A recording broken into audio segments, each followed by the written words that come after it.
Hi, I'm Roy Gluckman.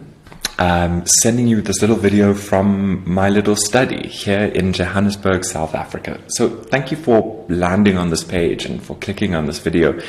This is a website that is a personal website.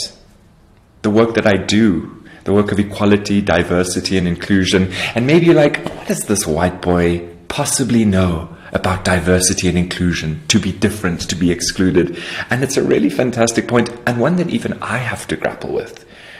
Because this body that I'm in, this white male body, is given so much trust and so much value automatically that sometimes me coming in and talking about exclusion can sometimes feel a little bit disingenuous, almost whitewashing. But I do this work because as a white male, I have been in a space, in a family, in a country, in a society that has told me that I'm the wrong race and I'm the wrong gender.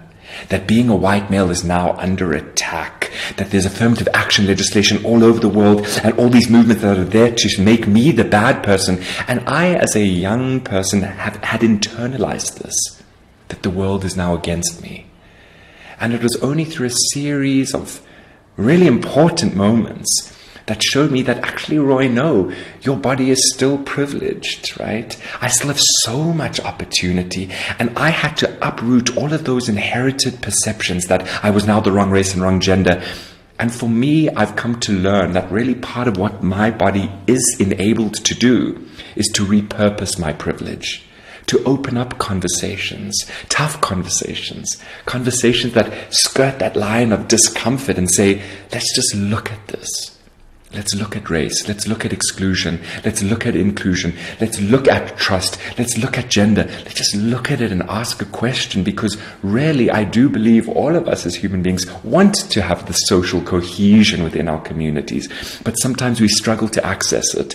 And for me, in this body, I feel empowered to open up those spaces and say, let's look at our differences, right? Not to shame them, not to judge them, but to understand that our bodies still represent and are still coded in so many hundreds of years of meaning, and that when we start engaging with our differences, it actually opens up the space for us to find that understanding of unity and social cohesion. So this is just a website of mine with some of my talks I do, some of the clients I've got, and it would be lovely for you to engage with me and for us to see how we can work together. So for me, thank you so much, and just enjoy the rest of the stuff. And go check out my YouTube channel. There's some wonderful videos on there too.